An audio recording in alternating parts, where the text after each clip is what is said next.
Hi guys, you are watching CS Atul Jain classes. तो देखो last class में हम लोगों ने क्लबिंग ऑफ इनकम स्टार्ट किया हुआ था, ठीक है। उसमें सिर्फ हम लोगों ने 4 सेक्शन छोड़े थे। आज हम लोग उन्हीं 4 सेक्शन की बात कर रहे हैं, राइट। तो देखो शॉर्ट में पहले लास्ट क्लास का रिवीजन कर रहा हूँ, थोड़ा सा शॉर्ट में बता रहा हूँ, है ना। सबसे पहले हम लोगों ने डिस्कस क्या किया था लास्ट क्लास में, सेक्शन 60। वो क्या कहता था, वो ये बोलता था कि भाई अगर आप ट्रांसफ़र ऑफ इनकम करेंगे, एसेट की बात नहीं करता था वो, आप सिर्फ और सिर्फ इनकम ट्रांसफ़र करेंगे, एसेट ट्रांसफ़र नहीं करेंगे, तो टैक्स तो हम ट्रांसफरर से ही लेंगे। अब वो चाहे इनकम जो आपने ट्रांसफ़र की है, चाहे रिलेटेड पार्टी को की हो, चाहे अनरिलेटेड पार्टी को की हो, डजेंट मेक एनी डिफरेंस। फिर हम लोगों ने सेक्शन 61 पढ़ा था। ये क्या बोलता था कि चलो आपने एसेट भी ट्रांसफ़र कर दी, ट्रांसफ़र ऑफ एसेट, जिससे वो इनकम जनरेट हो रही है। बट ये जो आपने ट्रांसफ़र किया ना, ये कौन से वाला किया, रेवोकेबल ट्रांसफ़र किया। किसको ट्रांसफ़र किया रेवोकेबल, कहते हैं चाहे रिलेटेड पार्टी को किया हो, चाहे अनरिलेटेड को किया हो। रेवोकेबल के केस में तो दोनों ही केसेस में टैक्स कौन देगा, ट्रांसफरर देगा जी। और यहाँ भी क्या था, ट्रांसफ़र ऑफ इनकम थी, किसको, चाहे रिलेटेड पार्टी को, चाहे अनरिलेटेड पार्टी को, दोनों केसेस में टैक्स कौन देगा, ट्रांसफरर ही देगा, ठीक है। तो सेक्शन 61 भी पढ़ लिया जी हमने। चलो उसके बाद हम लोगों ने क्या पढ़ा था, फिर हम लोगों ने पढ़ा था सेक्शन 62, जो डेफिनेशन दे रहा था किसकी, इररेवोकेबल की। क्या बोलता था कि जो या तो नॉट रेवोकेबल है during life time of beneficiary, life time of beneficiary, और या फिर क्या था, आवाज तो आ रही है ना भाई सबको मेरी, बता दो, ठीक है। 62 क्या कह रहा था, इररेवोकेबल को डिफाइन कर रहा था, व्हाट इज इररेवोकेबल। और क्या बोलता था, वो ट्रांसफर जो नॉट रेवोकेबल है during the life time of beneficiary, तो वो क्या कहलाएगा, इररेवोकेबल। और दूसरा ट्रांसफर था कब, बिफोर 1461,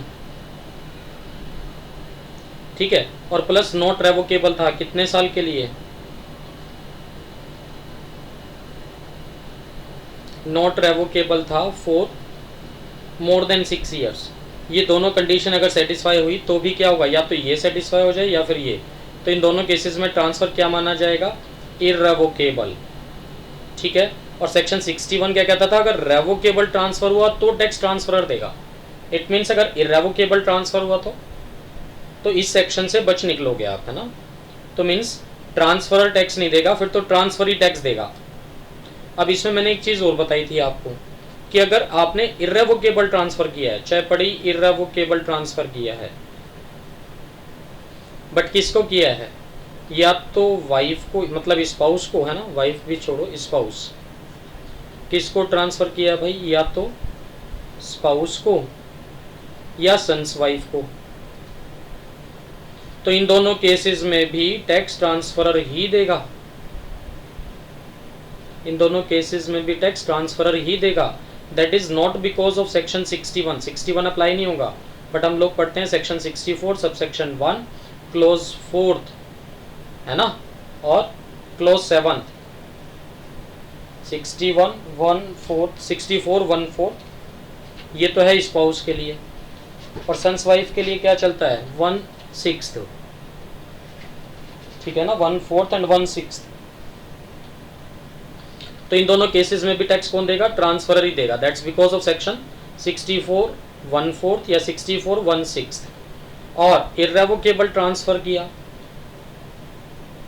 बट किसी और को किया, किसी और से मतलब other than spouse and sons wife, spouse को छोड़ दो एंड सन्स वाइफ को छोड़ दो, तो फिर टैक्स कौन देगा उस केस में, उस केस में ट्रांसफर ही देगा, उस केस में ट्रांसफरर बच निकलेगा। बताओ यहाँ तक बात क्लियर है मेरी। तो देखो सेक्शन 62 में हम लोगों ने इररेवोकेबल पढ़ा क्या होता है, 63 में रेवोकेबल की भी डेफिनेशन है जो कि रिवर्स हो जाएगी इररेवोकेबल का। 64(1)(1) ओमिटेड था। 64 सबसेक्शन 1 क्लोज 2 में हम लोगों ने क्या पढ़ा था कि कोई भी एक कंपनी है या फिर पार्टनरशिप फॉर्म है जिसमें दोनों वर्किंग हैं, दोनों कौन, हस्बैंड एंड वाइफ है ना, स्पाउस की रिलेशनशिप होना चाहिए, Mr X and Mrs X, और इन दोनों में से किसी एक का कंपनी में सब्सटेंशियल इंटरेस्ट था। मान लो मिस्टर एक्स मिसेज एक्स का सब्सटेंशियल इंटरेस्ट था। सब्सटेंशियल इंटरेस्ट का मतलब ही क्या था कि या तो equal to and more than 20% voting power है आपके पास, या फिर equal to and more than 20% आप प्रॉफिट शेयर करते हैं।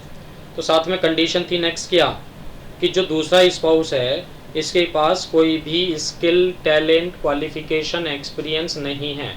तो ये जो भी कुछ ड्रॉ करता है ना भाई इस बिजनेस ऑर्गेनाइजेशन से, by way of salary, bonus, fees, commission etcetera, उस सब पे टैक्स मिस्टर नहीं मिसेज देगी।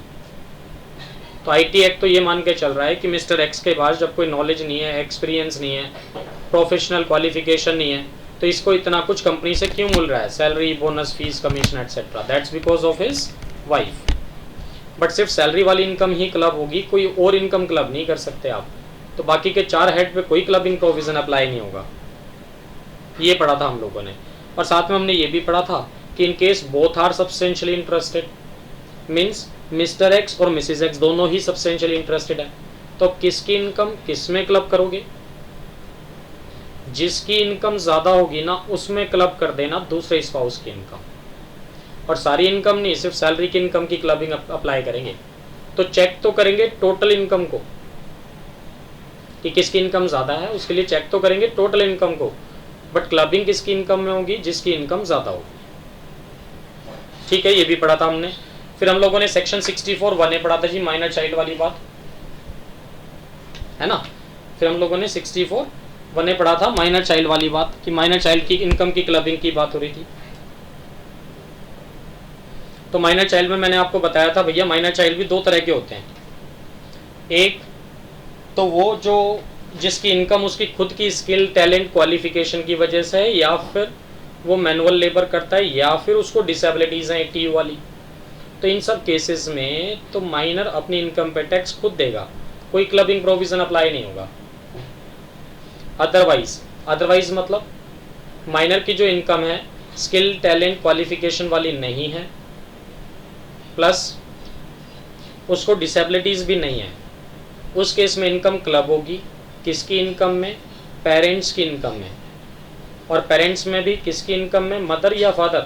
कहता है अगर मैरिज सब्सिस्टिंग है दोनों की, मदर और फादर की, तब तो हुज इनकम इज हायर। और अगर मैरिज सब्सिस्ट नहीं करती है, डिवोर्स हो चुका है मदर फादर में, तो हु मेंटेन द चाइल्ड। और जब भी क्लबिंग करोगे 1500 रुपये पर माइनर चाइल्ड छोड़ देंगे, वो एग्जाम्प्ट हो जाएगा पूरे साल का। और यहाँ चिल्ड्रन की लिमिट नहीं थी, और 1500 रुपये पर माइनर चाइल्ड के हिसाब से एग्जाम्पशन कितने बच्चों की मिलेगी, जितनों की क्लबिंग करोगे, सबकी नहीं, जितनों की क्लबिंग करोगे। तो लोग लाइक फॉर एग्जाम्पल मुझे एक चीज़ बता दो भाई, कौन बताएगा, ये बताएगी अंजलि। अंजलि आप मुझे बताओ, आपका ना एक माइनर चाइल्ड है मान लो, ठीक है, और प्रोफेशनल सिंगर है, गाने गाता है वो, तो उसकी जो इनकम है क्लब होगी कि नहीं होगी? क्लब नहीं होगी, क्योंकि उसकी पर्सनल स्किल की वजह से है। अच्छा, कौन बनेगा करोड़पति से जीत के आया?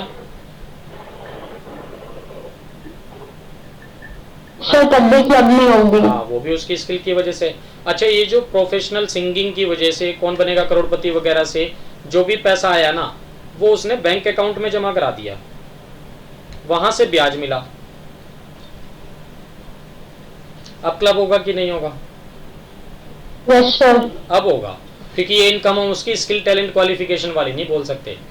तो जो ओरिजिनल इनकम थी ना स्किल, टैलेंट, क्वालिफिकेशन वाली, सिर्फ वो एग्जाम्प्ट होगी। अगर उस इनकम से इनकम कमा रहे हो तो एग्जाम नहीं होगी। तो बैंक में आपने मतलब प्रोफेशनल स्किल या सिंगिंग की वजह से आपको 5 लाख रुपए मिले थे, वो 5 लाख रुपए आपने बैंक में जमा करा दिए, उससे ब्याज मिला, तो उस ब्याज पे तो टैक्स कौन देगा? पेरेंट्स देंगे, और एग्जाम्पशन भी मिलेगी उनको 1500 रुपये की। ठीक है, चलो ये बात थी। अब मेरी बात सुनो, खास बात, कि भाई अदर सोर्सेज में या क्लबिंग प्रोविजंस में ना माइनर मैरिड डॉटर का कोई कॉन्सेप्ट नहीं है, ये याद रखना। मैं लिख देता हूं, लो, no concept of MMD MMD मतलब माइनर मैरिड डॉटर, ऐसा कोई कॉन्सेप्ट नहीं है।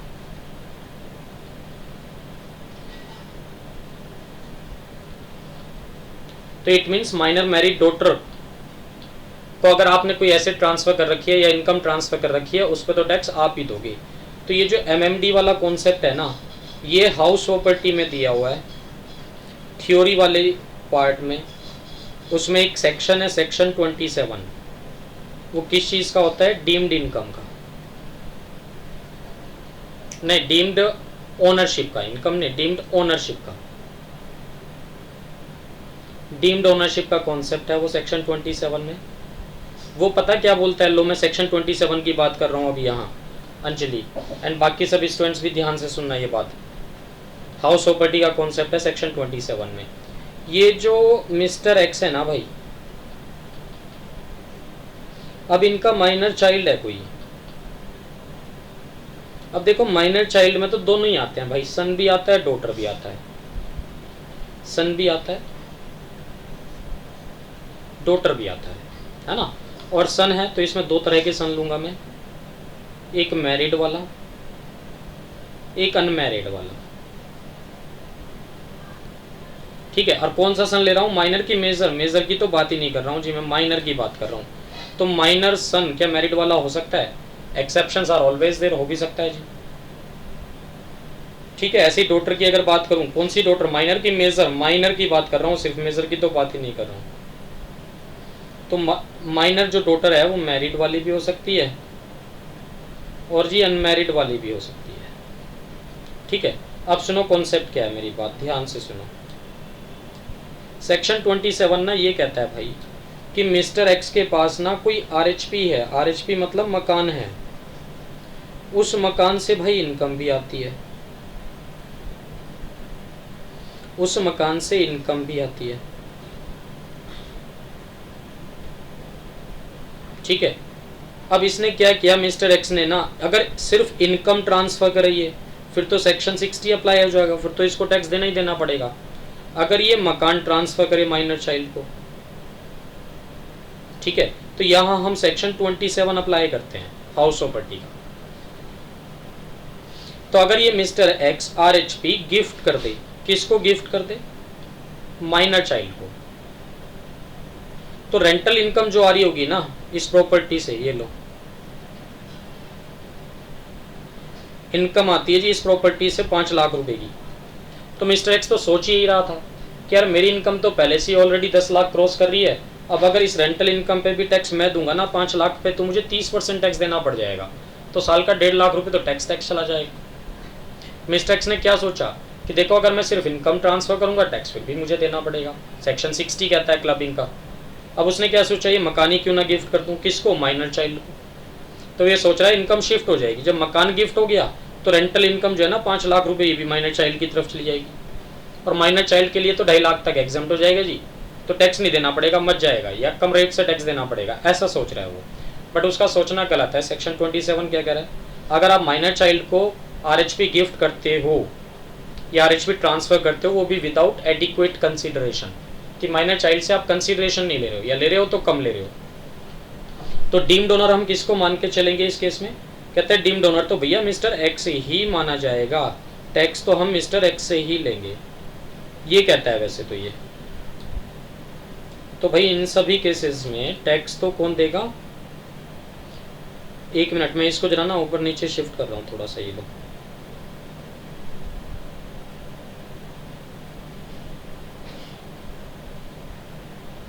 अनमैरिड ऊपर लिख रहा हूँ, मैरिड नीचे लिख रहा हूँ।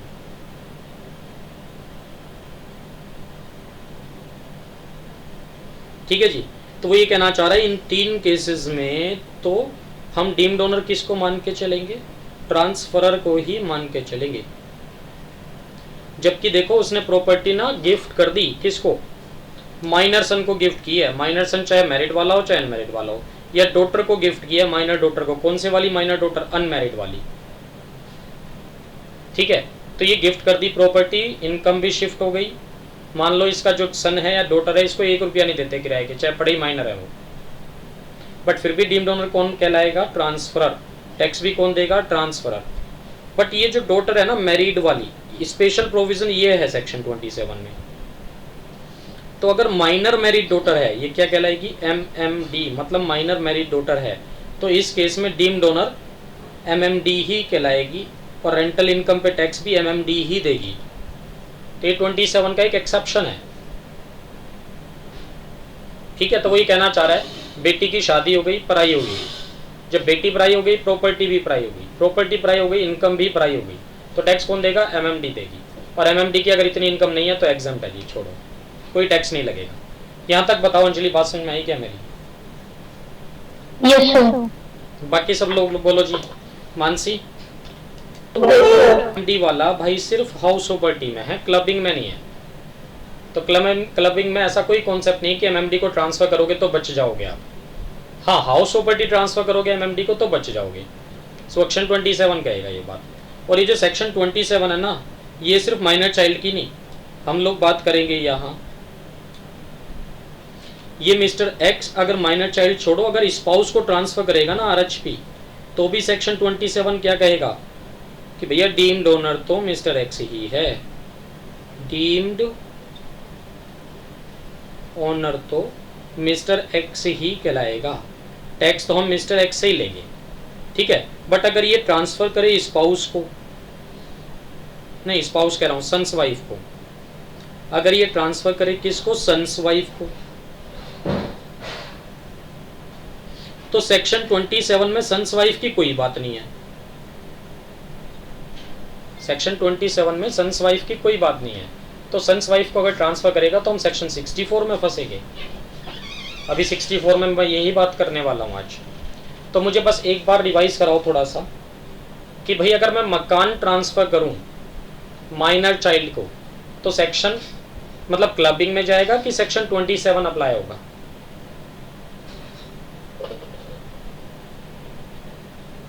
समझ रहे हो क्वेश्चन मेरा? अगर मैं मकान ट्रांसफर करूं या गिफ्ट करूं किसको, माइनर चाइल्ड को, तो सेक्शन 27 में जाएगा कि क्लबिंग प्रोविजन अप्लाई करूं? 27 में जाएगा, तो क्लबिंग प्रोविजन अप्लाई नहीं होगा। ऐसे ही अगर मैं अपनी स्पाउस को RHP गिफ्ट कर दूं तो क्लबिंग प्रोविजन नहीं, 27 स्पाउस को करोगे तो डीम्ड ओनर मिस्टर एक्स ही कहलाएगा। कौन कह रहा है ये बात? सेक्शन 27 ही कहता है।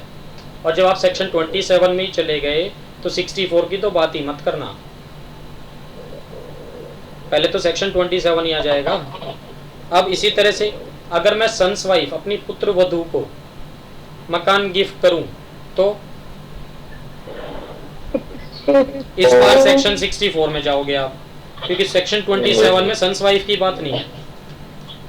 ठीक है जी। अच्छा, अगर मकान छोड़ के कोई और एसेट ट्रांसफर करो तो, सुनो मेरी बात, ये मिस्टर एक्स है जी, ये कोई एसेट ट्रांसफर कर रहे हैं अदर देन RHP, किसको, किसी को भी ट्रांसफर कर रहे हो, चाहे माइनर चाइल्ड की बात कर लूं, चाहे स्पाउस की बात कर लूं, चाहे सन्स वाइफ की बात कर लूं, है ना, अदर देन RHP ट्रांसफर की है, वो भी विदाउट कंसिडरेशन, तो उस एसेट से अगर इनकम जनरेट हो रही है तो टैक्स कौन देगा? Mister x. मतलब सेक्शन 64 में जाओगे फिर तो, है ना। सेक्शन 27 में, हाँ नहीं, वो क्लोजेस बाद में बात करेंगे। अभी सेक्शन 27 तो सिर्फ हाउस प्रॉपर्टी की बात करता है, बाकी एसेट्स की बात वो करता ही नहीं है। ठीक है ना, मेरी बात यहाँ तक बात क्लियर है? तो मान लो आपने कोई एसेट ट्रांसफर की है MMD को, कौन सी एसेट है? कहता है छोड़ के RHP को छोड़ के अंजलि कोई और एसेट ट्रांसफर किया आपने, किसको? MMD को, और उस एसेट से ना इनकम भी जनरेट हो रही है, टैक्स कौन देगा? MMD देगी, आप दोगे? बोलो। सर हम देंगे ना, हम देंगे, क्योंकि देखो सेक्शन 27 में तो जा नहीं रहा, क्योंकि RHP की बात ही नहीं है। और क्लबिंग में जाओगे तो MMD को एक्सक्लूड किया ही नहीं उन्होंने। क्लबिंग में MMD एक्सक्लूडेड है ही नहीं, 27 में एक्सक्लूडेड है बस। क्लियर है बात अंजलि? ये बात है। तो अगर मैंने मकान गिफ्ट किया होता MMD को, तो फिर तो 27 में चले गए, वो तो एक्सक्लूड कर देता है, कहता है बेटी की शादी होगी, पढ़ाई होगी, प्रॉपर्टी भी गई। और मकान के अलग कोई और एसेट ट्रांसफर करूँ तो 27 तो अप्लाई होगा नहीं भाई, क्लबिंग में जाओगे, और क्लबिंग एक्सक्लूड करता नहीं है एमएमडी को, ये मतलब है। क्लियर है बात मेरी यहाँ तक? Yes sir. तो देखो ये 4 सेक्शन एक साथ हैं भाई। सबसे पहले मैं बात कर रहा हूँ सेक्शन 64 सबसेक्शन 1 क्लोज फोर्थ की। क्या कहता है देखो, ये income from asset excluding RHP है ना, income from asset excluding RHP which is transfer to spouse, spouse की बात हो रही है ना, और वो भी विदाउट एडिक्वेट कंसिडरेशन। देखो स्पाउस की बात हो रही है, अगर आप स्पाउस को आरएचपी ट्रांसफर करोगे तो वहां तो सेक्शन 27 अपने आप ही अप्लाई हो जाएगा पहले ही, जैसे भी हम लोगों ने डिस्कस भी किया। तो अगर आप स्पाउस को आरएचपी ट्रांसफर कर रहे हो, वो भी विदाउट एडिक्वेट कंसिडरेशन, तो भैया सेक्शन 27 खुद ही बोल देता है कि जो ट्रांसफरर है वही डीम्ड ओनर है, रेंटल इनकम पे टैक्स हम उसी से लेंगे, तो उसको क्लबिंग में लाने का कोई मतलब ही नहीं है। तो इसलिए section 64 subsection 1 close fourth apply नहीं होगा, इसलिए इन्होंने आरएचपी को एक्सक्लूड कर दिया। तो आरएचपी को जो एक्सक्लूड किया ना, सिर्फ 1/4 में ही एक्सक्लूडेड है। अब अगर 1/6 की मैं बात करूंगा ना जब यहाँ, तो ये इंक्लूडिंग आरएचपी हो जाएगा। ऐसे ही 1/7 1/8 में जब ट्रांसफर करूंगा तो भी इंक्लूडिंग आरएचपी हो जाएगा, क्योंकि सिर्फ स्पाउस को अगर ट्रांसफर करोगे मकान तभी तो सेक्शन 27 में थे। अगर आप सन्स वाइफ को ट्रांसफर करोगे या किसी और को ट्रांसफर करोगे तो सेक्शन 27 तो साइलेंट था। तो सेक्शन 27 से बच निकलोगे तो सेक्शन 64 में फंस जाओगे, फिर ये कहना चाह रहा है वो। तो बताओ यहाँ तक बात समझ में आई? इन शॉर्ट में क्या बताना चाह रहा हूँ आपको, अगर आप मकान ट्रांसफर करोगे स्पाउस को, वो भी विदाउट एडिक्वेट कंसिडरेशन, तो सेक्शन 64 में बिल्कुल नहीं जाना है, सेक्शन 27 में जाना है। और स्पाउस को छोड़ के किसी और को मकान गिफ्ट करोगे या ट्रांसफर करोगे विदाउट एडिक्वेट कंसिडरेशन, तो फिर क्लबिंग में देखना है, 27 में नहीं जाएगा। तो 27 में जो बात है, या तो आपने मकान किसको ट्रांसफर किया हो, माइनर चाइल्ड को या फिर स्पाउस को, 2 लोगों की बात है। बाकी के लिए कहाँ जाओगे आप? सेक्शन 64 में। तो क्या कहना चाह रहे हैं 64 सबसेक्शन 1 क्लोज फोर्थ, कहता है अगर आपने कोई एसेट ट्रांसफर किया है, वो भी छोड़ के आरएचपी को, किसको ट्रांसफर किए? कहते हैं जी स्पाउस को, और वो भी जो ट्रांसफर किए विदाउट एडिक्वेट कंसिडरेशन, मतलब या तो आपने कंसिडरेशन लिया ही नहीं, या फिर जो कंसिडरेशन था वो कम था, लोअर था with respect to market value, है ना, एसेट्स की मार्केट वैल्यू से कम लिया आपने। तो इन सभी केसेस में shall be taxable in the hands of, कहते हैं टैक्स तो हम ट्रांसफरर से ही लेंगे, टैक्स तो भाई हम ट्रांसफरर से ही लेंगे। बताओ यहाँ तक बात क्लियर है क्या कुछ? तो देखो मिस्टर एक्स था, मकान था, इनकम थी, है ना, इन्होंने मकान गिफ्ट किया। अब गिफ्ट तो देखो यार विदाउट कंसिडरेशन ही होता है, इन्होंने ये मकान गिफ्ट कर दिया मिसेज एक्स को, तो मिसेज एक्स तो स्पाउस हो गई ना, तो यहाँ तो सेक्शन 27 अप्लाई कर दोगे, टैक्सेबल हो जाएगा किसके लिए? ट्रांसफरर के लिए। कौन कहता है ये बात? सेक्शन 27 कहता है जी, ठीक है। अच्छा यहाँ मिसेज एक्स के बदले अगर मेजर सन हो तो, या मेजर सन की बात नहीं करता अभी मैं, ये लो, अगर माइनर सन हो तो, है ना, बताओ जी माइनर सन को हो तो बोलो कौन देगा टैक्स? हो अच्छा माइनर सन 2 हैं, है ना, मैरिड वाला हो चाहे अनमैरिड वाला हो, है ना, मैरिड वाला हो तो कौन देगा टैक्स?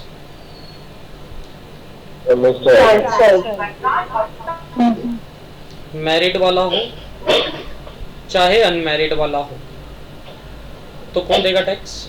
Mister x. कौन कहता है ये बात? Again section 27। चलो अच्छा ये माइनर सन ना होके माइनर डॉटर है जी, है ना। अब इसे माइनर डॉटर में भी मैरिड वाली है या अनमैरिड वाली है, तो मैरिड वाली है तो टैक्स कौन देगा? वो खुद देगी। हाँ एमएमडी खुद देगी, सेक्शन 27 अप्लाई होगा ही नहीं, है ना, सेक्शन 27 इसको एक्सक्लूड कर देता है। और अनमैरिड वाली है तो मिस्टर एक्स, ये भी कौन बोलेगा? सेक्शन 27। 27। चलो ठीक है। अच्छा, अगर माइनर सन माइनर डॉटर को छोड़ दें, किसी और की अगर हम बात करें,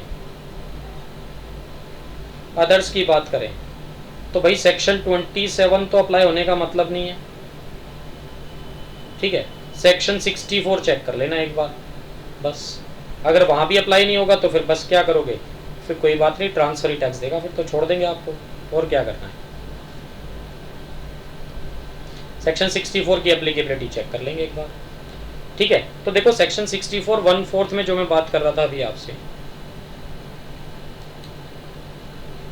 हाँ, तो यहाँ तो स्पाउस की बात हो रही थी। तो स्पाउस को अगर आरएच पे ट्रांसफर करोगे फिर तो 27 में जाओगे, और स्पाउस को कोई और एसेट ट्रांसफर करोगे तो यहाँ होगे। तो कोई और एसेट का मतलब, लाइक मैं एग्जांपल ले लेता हूँ, लो एग्जांपल 2 में आ गए जी। लो भाई ये मिस्टर एक्स है, ये मिसेस एक्स हैं, स्पाउस ही तो है। मिस्टर एक्स के पास ना भाई 10 लाख रुपए के 12% डिबेंचर्स हैं। तो 10 लाख रुपए के जब 12% डिबेंचर्स हैं भाई आपके पास, तो इन डिबेंचर्स पे तो हर साल ब्याज आता होगा। डिबेंचर्स पे तो ब्याज मिलता है, तो 10 लाख रुपए के 12% है, तो 12% ब्याज कितना बनता है साल का? 1,20,000 रुपये ब्याज आता होगा। अब इसने क्या किया, ये डिबेंचर्स ना मिसेस एक्स को गिफ्ट कर दिए उसके बर्थडे पे, गिफ्ट कर दिए। तो भैया गिफ्ट तो विदाउट कंसीडरेशन ही होता है। अब पहले ये बताओ, डिबेंचर्स क्या हमारे लिए गिफ्ट होते हैं? मतलब डिबेंचर्स क्या हमारे लिए एसेट हैं? सोचो।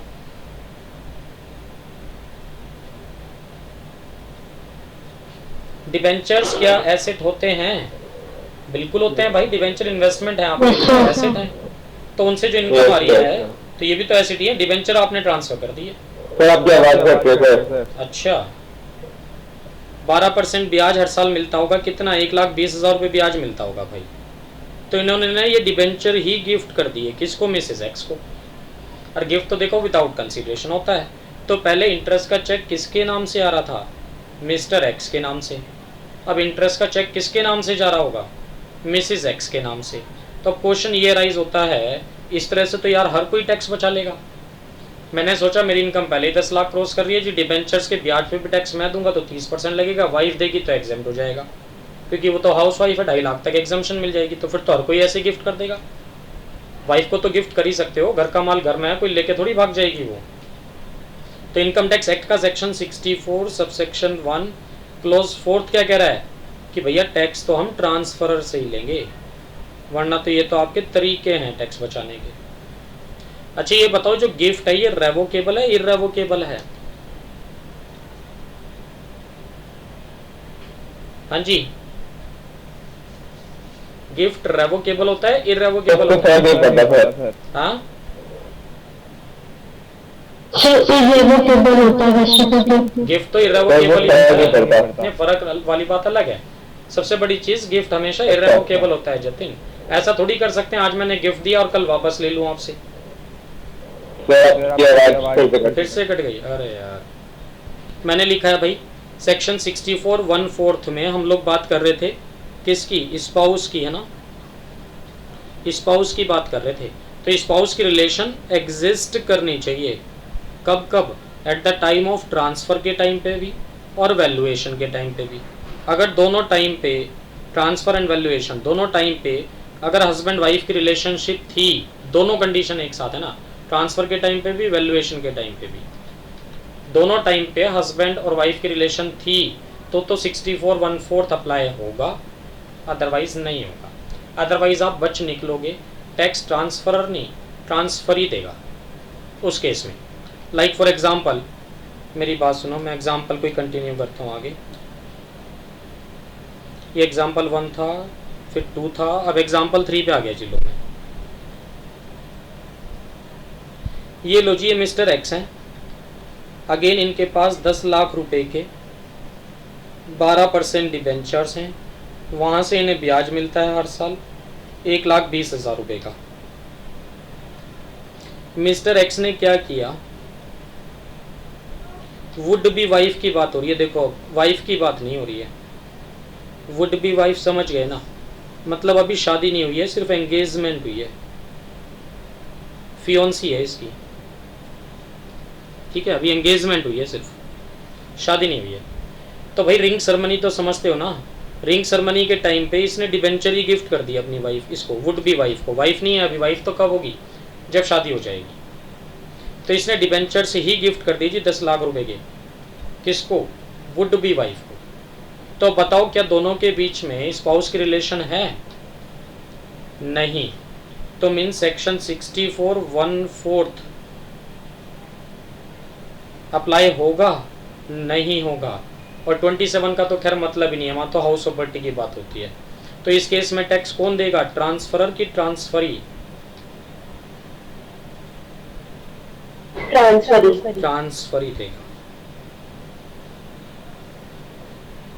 ठीक है, ट्रांसफरी देगा, मतलब वुड बी वाइफ देगी।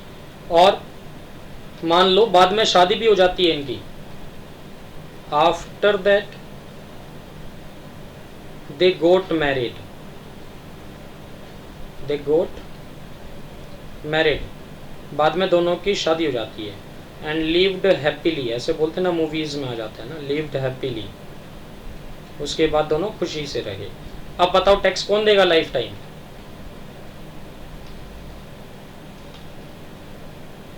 बताओ, वाइफ ही देगी सर। वाइफ ही देगी, मतलब हाँ वाइफ ही देगी जी, ट्रांसफर ही देगा। तो लाइफ टाइम का टैक्स बचा कि नहीं बचा, लाइफ टाइम का टैक्स बच गया। तो इट मींस जितने भी ट्रांसफर करने हैं ना भाई, शादी से पहले कर, तो बाद में अगर शादी भी हो गई तो भी क्लबिंग नहीं होगी, लाइफ टाइम टैक्स अब वो वुड बी वाइफ ही देती रहेगी, मतलब जो बाद में तो वाइफ हो गई खैर, वही टैक्स देती रहेगी, लाइफ टाइम का टैक्स बच गया आपका। क्लियर है बात मेरी यहाँ तक, ये मतलब था इसका। चलो अब दूसरा एक और केस ले लेता हूँ इसी में, एग्जाम्पल 4 में आ जाओ। ये लो जी, ये मिस्टर एक्स हैं, ये मिसेज एक्स हैं, इस बार तो मिसेज एक्स ही हैं जी। लो इनके पास अगेन 10 लाख रुपए के डिबेंचर्स हैं, 12% वाले ना, 10 लाख रुपए के 12% वाले डिबेंचर्स हैं। अब इन्होंने क्या किया, डिबेंचर्स ना गिफ्ट कर दिए थे वाइफ को, गिफ्ट कर दिए थे वाइफ को। अब इसके बाद क्या हुआ यार, 2022 में ना इनका बिचारों का दोनों का डिवोर्स हो गया, ठीक है। तो बताओ आफ्टर डिवोर्स, आफ्टर डिवोर्स, अच्छा डिवोर्स से पहले कि अगर मैं बात करूं तो टैक्स कौन दे रहा होगा इंटरेस्ट इनकम पे, ट्रांसफरर। हाँ, बिफोर डिवोर्स की अगर बात करोगे तो transferor,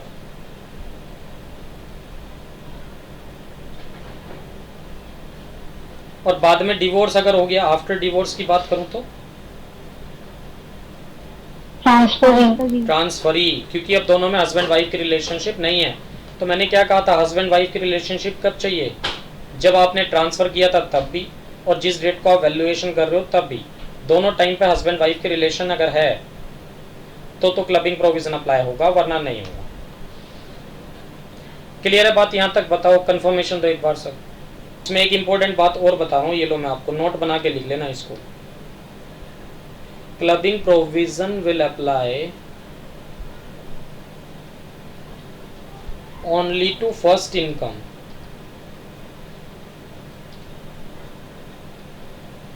not income from income.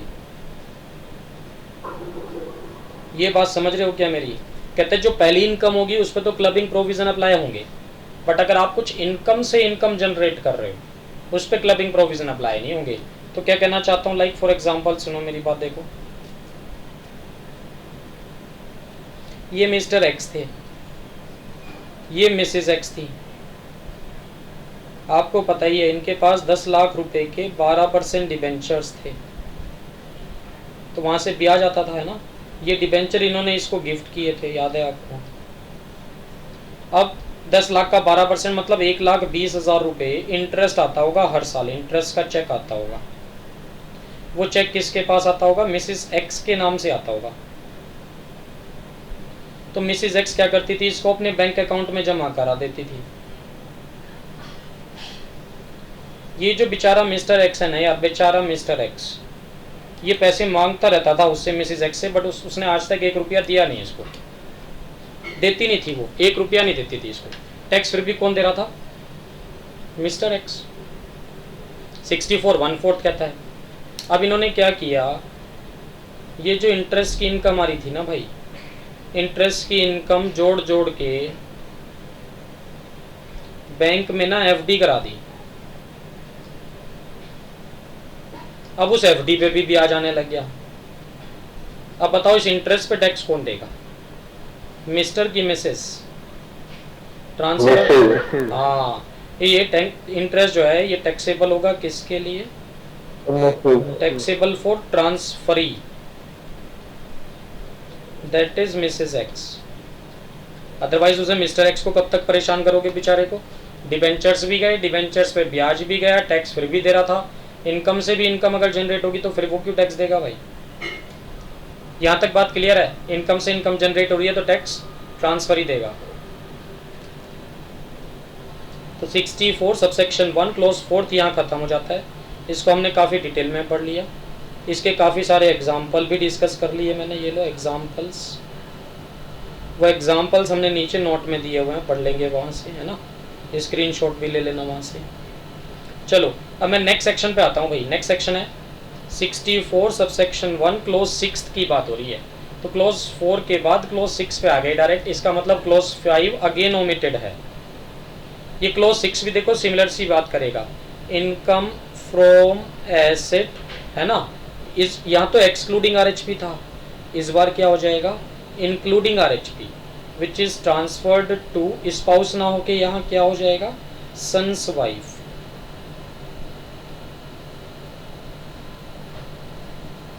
which is transferred to son's wife again without adequate consideration shall be taxable in the hands of, again वही ट्रांसफरर, टैक्स तो कौन देगा, ट्रांसफरर ही देगा।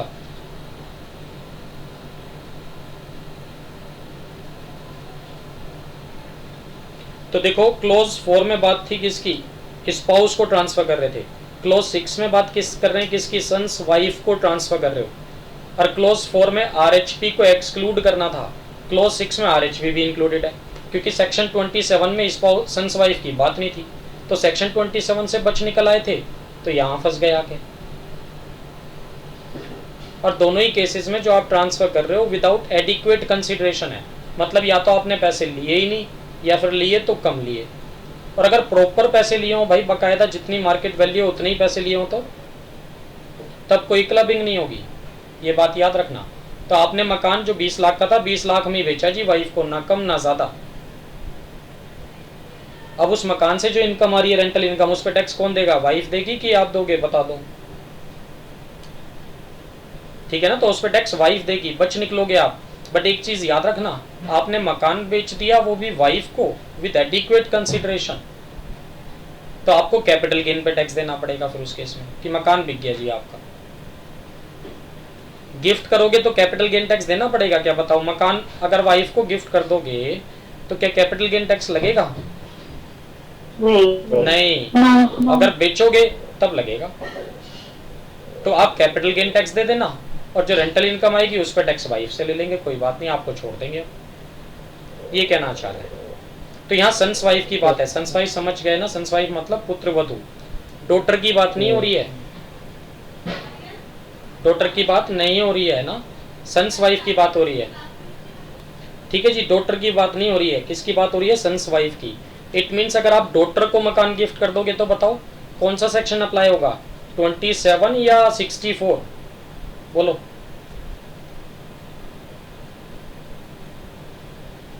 हाँ जी, 27 की 64, 64 कोई भी नहीं होगा।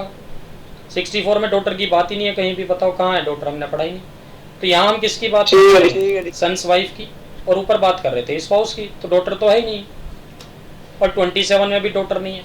कौन से वाले डॉटर की बात हो रही है, मेजर वाली की। तो टैक्स कौन देगा अगर मेजर डॉटर को मकान गिफ्ट करोगे तो, मेजर डॉटर को देगी, मेजर सन को गिफ्ट करोगे तो वो खुद देगा सर। वो खुद देगा। कहता है ट्रांसफर का करना है, गिफ्ट अगर करना है तो करके दिखाओ ना मेजर सन या मेजर डॉटर को। ठीक है, अगले टाइम से, अगले दिन से मकान में वही रहेंगे, तुम्हें घर से बाहर निकाल देंगे।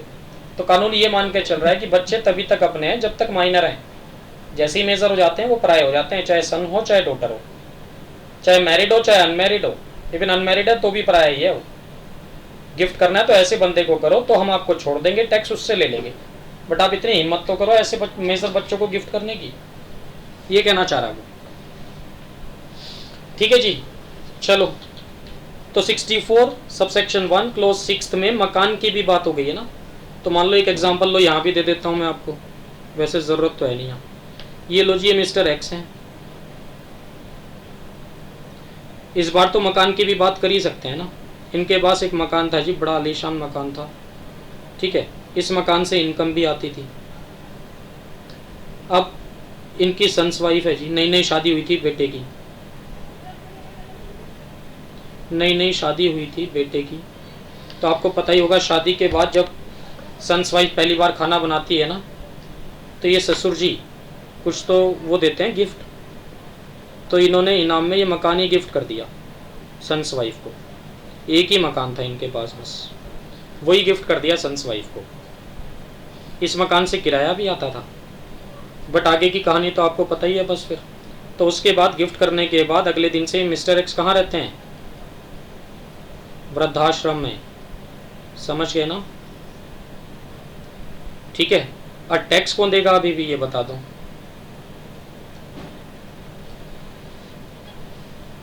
टैक्स कौन देगा? मिस्टर एक्स ही देंगे। मिस्टर एक्स के लिए ही टैक्सेबल होगा ये इंटरेस्ट, मतलब किराया जो आता होगा मकान से। तो बेचारे वृद्धाश्रम से ही टैक्स जमा कराने जाते हैं। समझ रहे हो क्या बात? यहाँ तक बता दो। सर एक बार रिपीट कर दो। मैंने ये बताया कि मिस्टर एक्स थे, ठीक है, इनके बेटे की शादी हो गई। तो जो सन्स वाइफ आई ना, पहली बार जब खाना बनाया, ठीक है, तो मिस्टर एक्स ने मकान ही गिफ्ट कर दिया पुत्र वधू को। उस मकान से किराया भी आता था, 5 लाख रुपए सालाना किराया आता जी, मान लो। ठीक है। और सन्स वाइफ इतनी तेज आई कि उसने घर से बाहर निकाल दिया मिस्टर एक्स को। वो वृद्धाश्रम में रहता है बेचारा, बट टैक्स अभी भी मिस्टर एक्स ही देगा। ये बता रहा हूँ मैं, टैक्स अभी भी मिस्टर एक्स ही देगा, क्योंकि आपने मकान गिफ्ट किया किसको? सन्स वाइफ को, और वो भी विदाउट एडिक्वेट कंसीडरेशन गिफ्ट किया है ना, पैसे तो लिए ही नहीं होंगे। बताओ, क्लियर है बात अब? Yes sir. चलो जी, अब हम आते हैं। तो देखो, हमने 64 1/4 में बात की थी स्पाउस की, अगर स्पाउस को ट्रांसफर कर रहे हो। फिर 64 1/6 में हमने बात की सन्स वाइफ की, मतलब पुत्र वधू को अगर ट्रांसफर कर रहे हो। अब 2 सेक्शन हो रहे हैं, देखो 64 1/7 और 64 1/8। ये दोनों सेक्शन आपस में फिर से सिमिलर हैं। Income from asset, income from asset, इसमें भी इंक्लूडिंग आरएचपी रखोगे यार आप, including RHP which is transferred to, यहाँ पर्सन और एसोसिएशन ऑफ पर्सन है ना, तो यहाँ भी यही रहेगा, पर्सन और association of person without adequate consideration. यहाँ for the benefit of spouse था ना, बस यहाँ सन्स वाइफ आ जाएगा, ये चेंज रहेगा, स्पाउस के बदले सन्स वाइफ। तो पता ये केस क्या हुआ? देखो, इसको भी लिखने की जरूरत नहीं है, भी सेम ही तो है, पर्सन और एसोसिएशन ऑफ पर्सन है ना, टू पर्सन और एसोसिएशन ऑफ पर्सन। तो बस स्पाउस के बदले सन्स वाइफ आ गया 1/8 में। देखो ऐसा है, ये जो दोनों सेक्शन है ना भाई, 64 1/4 और ये वाला, ये दोनों सेक्शन तो है भैया डायरेक्ट ट्रांसफर के। आप अगर डायरेक्टली ट्रांसफर कर रहे हो किसको, या तो स्पाउस को या सन्स वाइफ को, है ना। और ये जो दोनों सेक्शन है, ये है इनडायरेक्ट ट्रांसफर के, ये मतलब हुआ इनडायरेक्ट ट्रांसफर। तो वो ये कहना चाह रहा है, देखो ऊपर वाले दोनों केसेस में भी एक तो स्पाउस था और एक सन्स वाइफ थी। तो आपको पता था कि अगर आप डायरेक्टली ट्रांसफर करोगे स्पाउस को या सन्स वाइफ को तो टैक्स आप ही को देना पड़ेगा। अब आपके माइंड में दूसरा गेम आया, कहते भाई डायरेक्टली ट्रांसफर ना करके इनडायरेक्टली कर दूं तो, है ना। मतलब सेक्शन 64, 17 और 18 में क्या पढ़ रहे हैं हम लोग, आपने जो ये एसेट ट्रांसफर की हैं ये डायरेक्टली स्पाउस को ना करके बीच में आप किसी पर्सन और एसोसिएशन ऑफ पर्सन को ले आए, बट ट्रांसफर कर रहे हैं किसके बेनिफिट के लिए, स्पाउस के लिए या फिर सन्स वाइफ के लिए। तो मतलब सिंपल सी बात है, इनकम टैक्स एक्ट ये कह रहा है यार अगर आप डायरेक्टली ट्रांसफर नहीं कर पाए तो इसका मतलब इनडायरेक्ट ट्रांसफर करोगे आप, तब भी टैक्स तो हम आपसे ही लेंगे, डायरेक्ट ट्रांसफर करो चाहे इनडायरेक्ट ट्रांसफर करो। तो देखो सेक्शन 64, 1/7 क्या कह रहा है आपसे, कहता है income from asset including RHP. तो आरएचपी को सिर्फ एक केस में एक्सक्लूड किया है हमने, जब आप स्पाउस को ट्रांसफर कर रहे थे, बाकी तीनों केसेस में आरएचपी इंक्लूडेड है। तो देखो income from asset including RHP which is transferred to person और association of person but for the benefit of spouse. तो क्या हुआ इस बार, लो एक एग्जांपल और दे देता हूं। ये मिस्टर एक्स हैं जी, इनके पास एक मकान है, मकान से किराया आता है, 5 लाख रुपए की इनकम है जी मकान से किराए की। अब अगर ये mister x directly Mrs x को ट्रांसफर करते, ये मकान गिफ्ट कर देते, तो टैक्स मिस्टर एक्स को ही देना पड़ता। 64 की तो बात ही छोड़ो, यहाँ तो सेक्शन 27 अप्लाई हो जाता है, स्पाउस की बात करते तो। सन्स वाइफ की बात करते तो 64(1)(6) अप्लाई हो जाता। तो अब इन्होंने कुछ माइंड लगाया अपना, तो मिस्टर एक्स ने मकान गिफ्ट किया भाई साले साहब को, ब्रदर इन लो को गिफ्ट किया, but subject to the condition लगा दी, देख भाई ये मकान गिफ्ट तो कर रहा हूं तुझे, बट यहां से जितना भी किराया आता है ना, rental income will belong to my wife, किराया उसे देते रहना, रेंटल इनकम किसके पास जाएगी, वाइफ के पास।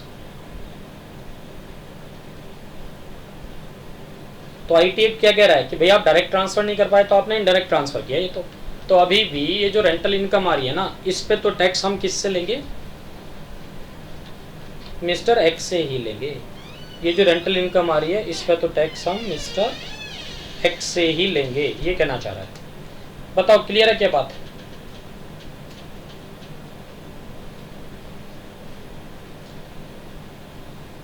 ठीक 64(1)(8) में भी इनडायरेक्ट ट्रांसफर की बात है और इसमें भी आरएचपी को इंक्लूड किया है। किसको ट्रांसफर कर रहे हो, या तो पर्सन को या एओपी को, है ना। और अगेन किसके बेनिफिट के लिए ट्रांसफर कर रहे हो, इस बार स्पाउस के बदले बस सन्स वाइफ हो जाएगा, ये चेंज आएगा। बताओ क्लियर हो गई सारी बातें यहां तक? चलो ये थे ये 4 सेक्शन एक साथ जो हम लोगों ने डिस्कस किए अभी। तो इसके साथ ये क्लबिंग खत्म हो जाता है। अब इंस्टीट्यूट के क्वेश्चन देख लेते हैं 2-4 अपने, और क्रॉस ट्रांसफर वाला केस देख लेते हैं। इसमें यहाँ तक कोई डाउट, कोई कंफ्यूजन, कोई क्वेरी है किसी को तो पूछो। अच्छा स्क्रीनशॉट दूं क्या आपको, लो, या मैं भेजूं, या ले लो आप लोग, है ना। साथ के साथ नोट करना पर इन्हें, वरना मिक्स हो जाएंगे सब। स्क्रीनशॉट ले लो, पहले जूम इन कर देता हूँ थोड़ा सा।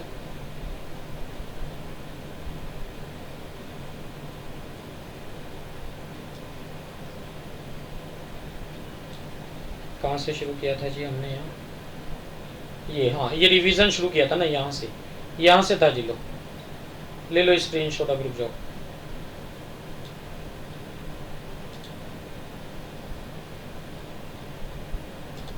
ये लो जी, सीए इंस्टीट्यूट का जो स्टडी मैट है उसमें क्लबिंग से रिलेटेड जो प्रोविजंस हैं उसकी बात कर रहे हैं। कॉन्सेप्ट मैंने सारे कवर अप करा दिए यहाँ आपको, ठीक है। बट एक क्रॉस ट्रांसफर वाली बात है बस, तो पहले तो क्रॉस ट्रांसफर वाली बात पढ़ लेते हैं और उसके बाद क्वेश्चन भी देख लेंगे कुछ थोड़े से,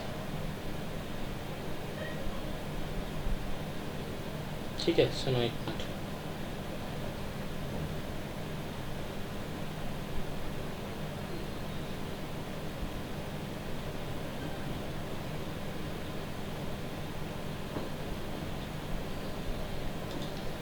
देखो तो वैसे तो भैया कैश बिना एसेट में ही काउंट होगा,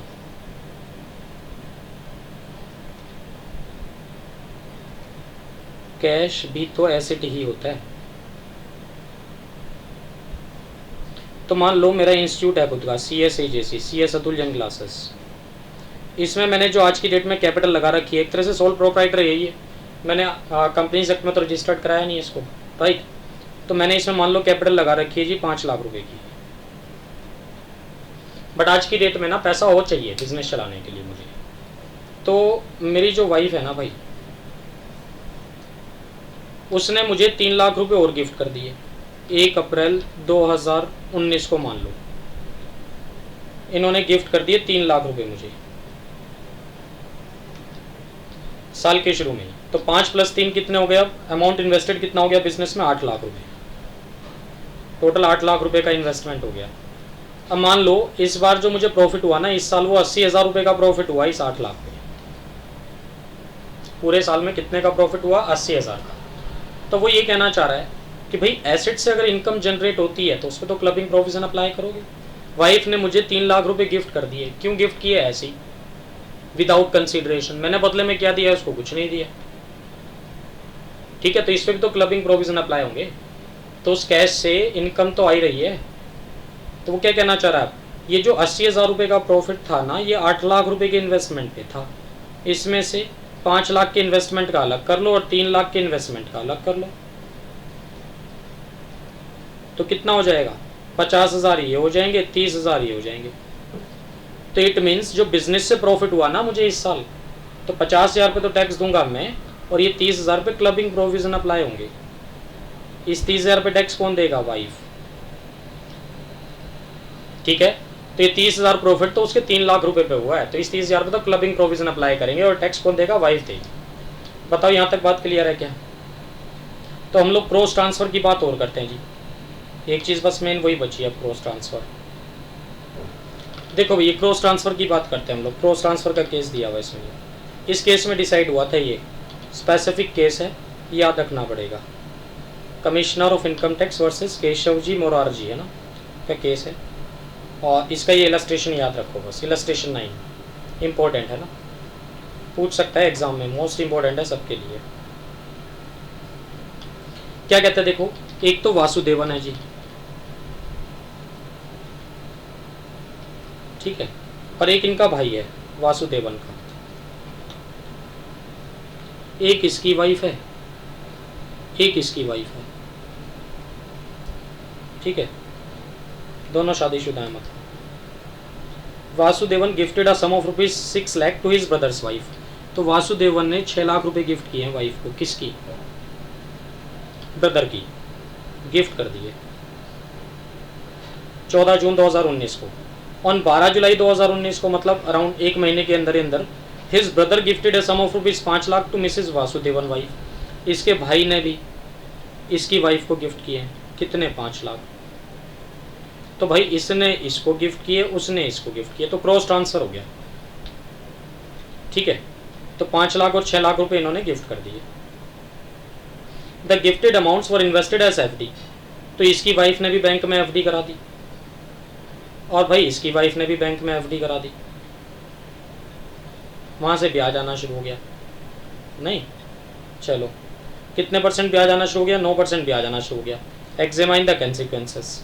क्या कहते हैं सोल्यूशन में? देखो, in the given case Mr Vasudevan gifted a sum of ₹6 lakh to his brother's wife on 14 June 2019 and simultaneously his brother gifted a sum of ₹5 lakh to Mr. Vasudevan wife on this date. The gifted amounts were invested as FD in bank by Mrs. Vasudevan and his brother's wife. These transfers are in the nature of cross transfers. Accordingly, the income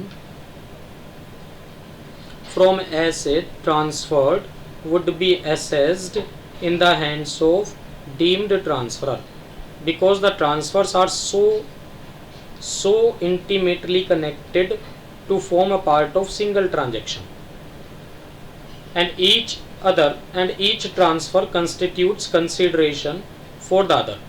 कहते हैं एक दूसरे के लिए consideration भी एक तरह से हो। तो if the two transactions are interconnected and are part of the same transactions, if two transactions are interconnected and are part of the same transaction in such a way that it can be said that circuitous method was adopted as a device to evade tax. ठीक है, कि cross transfer कर क्यों रहे हो? Just to evade tax, tax की चोरी करना चाहते हो आप. The implication of clubbing provision would be attracted. किस केस में डिसाइड हुआ? Commissioner of income tax versus Keshav ji and Morarji. तो नेट इफेक्ट क्या निकला कि भाई ये जो एफडी से जो ब्याज आ रहा होगा ना, इस 6 लाख रुपए की एफडी पे ब्याज वैसे तो वाइफ के नाम से आ रहा होगा, ब्रदर की वाइफ के नाम से, बट टैक्स कौन देगा? वासुदेवन. और ऐसे ही इस 5 लाख की एफडी पे जो ब्याज आ रहा होगा इसकी वाइफ के नाम से, उस पर टैक्स कौन देगा? उसका भाई. ये कहना चाह रहा है बस, ये नेट इफेक्ट. बताओ यहाँ तक बात क्लियर है सबको? लो जी, सीए इंस्टीट्यूट के जो स्टडी मटेरियल के क्वेश्चन हैं, 2-4 क्वेश्चन तो देख ही लेते हैं, बाकी आप लोग होमवर्क करोगे. सारे क्यों कराऊंगा मैं, है ना? कोई दिक्कत आएगी मुझसे पूछना. लो जी, देखना मिस्टर एग्जाम्पल 1 देखना सबसे पहले. मिस्टर वटसन है ना, एक मिनट रुको. ये लो जी, mister Watson has transferred through a duly registered document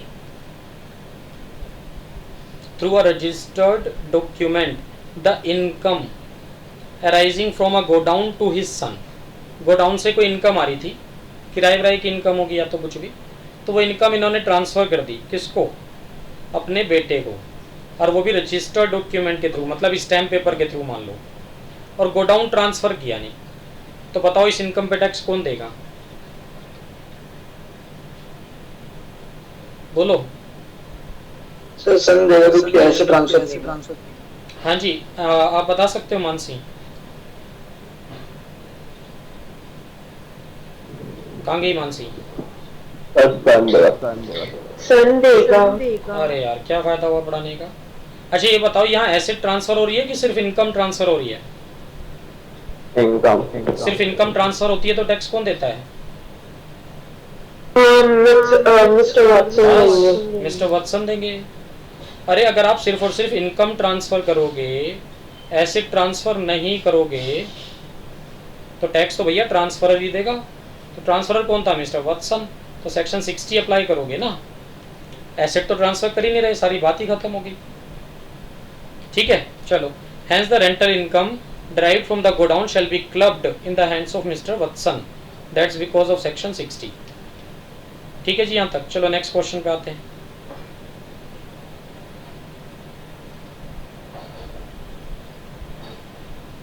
देखो एग्जाम्पल 2 क्या कहता है.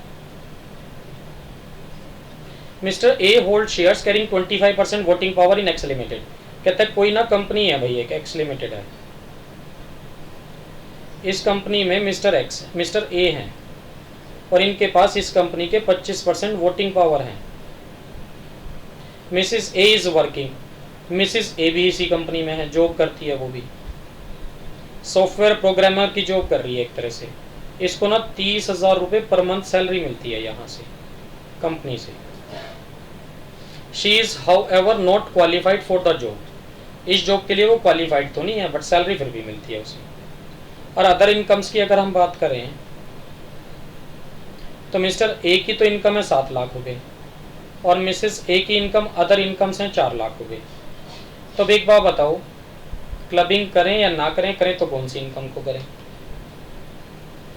सैलरी की इनकम क्लब होगी मिसेस एक्स की. तो मिसेस ए की इनकम यहाँ क्लब हो जाएगी. क्यों? देखो इस कंपनी में इसका सब्सटेंशियल इंटरेस्ट है. तो ये सेक्शन 64 सबसेक्शन 1 क्लोज 2 की बात हो गई कि हस्बैंड वाइफ दोनों एक ही कंपनी में काम करते हैं, दोनों में से एक के पास सब्सटेंशियल इंटरेस्ट है, और जो दूसरा स्पाउस है उसके पास कोई भी स्किल, टैलेंट, क्वालिफिकेशन नहीं है, बट फिर भी सैलरी ड्रॉ कर रही है. तो that's because of his husband होगा ये.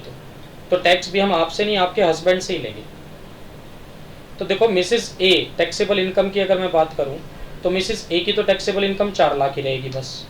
और मिस्टर ए की बात करूं तो मिस्टर ए की बात करोगे तो देखो सैलरी की इनकम क्लब कर रहे हो ना. 30,000 इंटू 12 कितना होता है? 3,60,000 रुपये होता है ना. बट सैलरी हेड में आज की डेट में आपको एक फिक्स डिडक्शन मिलती है. कितने की बताओगे? 50,000 की फिक्स डिडक्शन ले लेना. तो भाई सैलरी की तो इनकम बचेगी 3,10,000 रुपये, है ना. और अदर इनकम्स रहेंगी कितनी आपकी? 7 लाख रुपये. तो इट मीन्स 10 लाख 10,000 रुपये पे टैक्स कौन देगा? मिस्टर ए देंगे और मिसिस ए 4 लाख रुपए पे टैक्स देंगी। ये है इसका सोल्यूशन। तो देखो ये किया क्या, मिस्टर ए की इनकम निकाले तो 10,10,000, ग्रॉस टोटल इनकम मिसिस ए निकाले तो बस 4 lakh. That's it. Example third में क्या कहता है, will your answer be different if Mrs A was qualified for the job. कि अगर Mrs A qualified for the job है फिर तो क्लबिंग प्रोविजन अप्लाई ही नहीं होगा, है ना। तो ए की इनकम तो कितनी काउंट कर लोगे आप? अगेन 30,000 इंटू 12, 360 में से 50,000 की फिक्स डिडक्शन तो उसे भी दोगे आप। तो 3, 10 और 4, 7,10,000 पे तो टैक्स देगी मिसिस ए। चेक करो, ये रहा मिसिस ए। और मिस्टर ए कितने पे टैक्स देंगे? अपने वाले 7 लाख पे, बस क्लबिंग प्रोविजन तो अप्लाई होगा नहीं। मिस्टर ए अपने वाले 7 लाख पे टैक्स देंगे। क्लियर है बात यहाँ तक? नेक्स्ट में आ जाओ। क्या कहता है देखो, Mr B hold shares carrying 30% voting power in Y limited. Mrs B is working as an accountant in Y limited, getting income from under the head salary of 3,40,000 without any qualification in accountancy. तो ये भी similar सा question हो गया, कर सकते हैं अपने आप, ठीक है ना। तो ये क्वेश्चन ट्राई करना, अब इसके एग्जाम्पल वगैरह जो भी हैं अपने स्टडी मटेरियल के, और भाई CS वाले अपने इंस्टीट्यूट के स्टडी मटेरियल के देखें, उसमें तो आसानी क्वेश्चन होंगे। वैसे बताओ यहाँ तक कोई डाउट, कोई कंफ्यूजन, कोई क्वेरी है तो मुझे बताओ। No, sir. तो ये क्लबिंग खत्म हो गया भाई मेरी तरफ से। थ्योरी का चैप्टर था, कई बार प्रैक्टिकल भी पूछ लेते हैं इसमें से, इंपॉर्टेंट चैप्टर है बट छोड़ नहीं सकते आप इसको, है ना। तो भाई आज के लिए हम लोग इतना ही रखते हैं। कोई डाउट है, कन्फ्यूजन है तो पूछ लेना, कोई दिक्कत नहीं है, ठीक है। मैं ये अपलोड भी कर दूंगा यूट्यूब पे, इसका लिंक भी भेज दूंगा। जिसका थोड़ा बहुत बीच में अगर आवाज़ की वजह से प्रॉब्लम आई हो, वैसे आई नहीं है सच, इतना तो कंपनसेट हो जाता है ना। तो बाकी लिंक शेयर कर दूंगा, उसमें से कंपनसेट कर लेना अपने आप, है ना। कोई दिक्कत है व्हाट्सएप पे पूछ लेना जी, ठीक है जी। चलो इतना रखते हैं आज के लिए, कर दो जी लीव।